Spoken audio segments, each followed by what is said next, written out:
Greetings, humans. Today I just have some good simple holiday fun for you. Some friends and I got together and decided to make an epic gingerbread castle, which, given that we're all D&D players, was really just an excuse to play with gummy bears as if they were minis. So here we go, let's have some fun.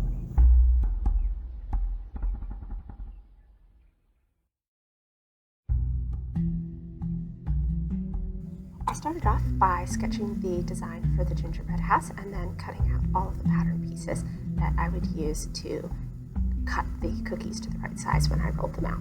Once I had all those pieces cut and labeled, I also drew a floor plan on the board that we're going to use to build the house to make sure that we can place all the cookies in the right place. Then I just made the gingerbread. I'm not going to bore you with the process of making cookies. That was a bit of a challenge since they were gluten-free, dairy-free, and egg-free due to various challenges. But eventually I got it all worked out and rolled out the cookies. They rolled out really beautifully, and I was able to cut out all the pieces and get them baked. I had some issues at first with the pieces cracking, probably because of the altered recipe, but eventually I got all the pieces that we needed and it was ready to put together. Now for the actual process, guest starring my sister, who decided to ad-lib a story about the gingerbread house while we were making it.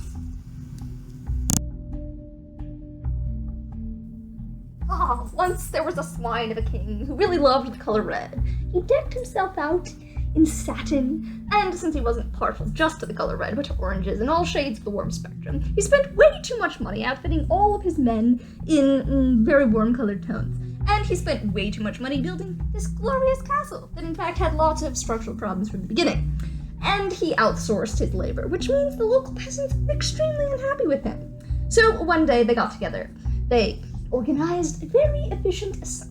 Now, they had the mages, they had the battering rams, they had the assault weapons, and, much more intelligently than the little fop boys defending the castle, they wore camouflaged uniforms. So the assault began, and the sea serpent actually was useless. It decided to eat the defenders, because, in fact, the satin they were wearing tasted kind of good. And so,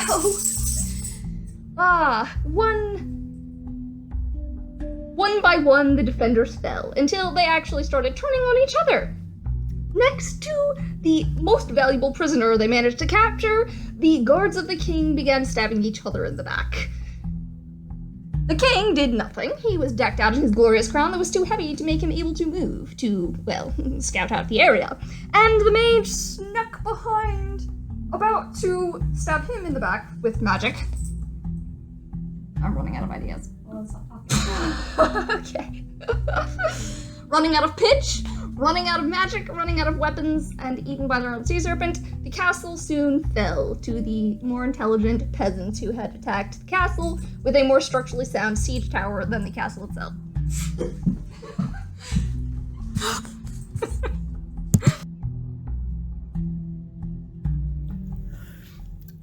All right, video tour. Here on the roof of the keep, we've got just a random defender with a spear. We have a guy shooting a ballista, a traitor stabbing someone in the back, a guard bringing a prisoner to the king, who's sitting on his little dais with a fancy crown. He's got bodyguards on either side of him. Over to the sides here, we've got the tower has caught on fire. And right here in the back, you've got a wizard who's casting a spell down over the side at this enemy wizard who has sneaked up in the back and is currently in the middle of casting a water shield to defend himself from the spell that's being thrown down at him. We have a couple more attackers who are sneaking in around the side here trying to climb up this wall, but one of the sentries at the top has spotted them. The other guy at the top here hasn't yet because he's busy throwing little grenades or something at the wizard. Down inside the courtyard, we've got a bunch of rubble, and this guy right here who is about to start barricading the gate with that wood. There's our little gatehouse right there, and a dead guy on top of it. along with a couple of defenders who haven't fallen yet. Over here, this tower top, there's nobody left alive.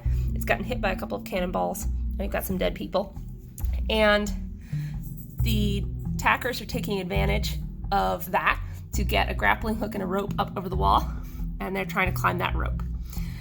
Just behind the rope here, we have a sea serpent in the moat that is eating that guy right there.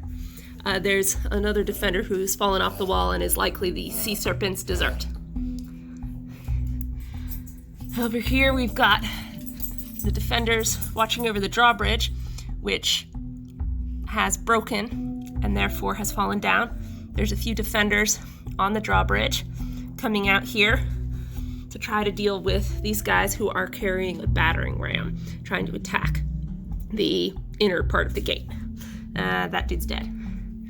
Over here on this fourth tower, the defenders are dumping a barrel of boiling tar onto these guys who are trying to climb up this rope.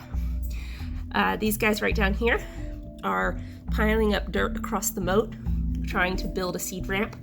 And we also have a siege tower here with some guys trying to get to the wall. Back down here, we have another wizard and his apprentice who are casting some spells. And over here, well, there's just some dudes and some dead bodies. Some of these guys are blending into the dirt because they're wearing camouflaged uniforms. And finally, over here is a little catapult throwing some probably explodey magical rocks at the tower. They're the ones who destroyed the top of that tower right there. So there you go, our gingerbread castle. I hope you had even a fraction as much fun watching as we had building and playing with this thing. Well, until next time, fare thee well.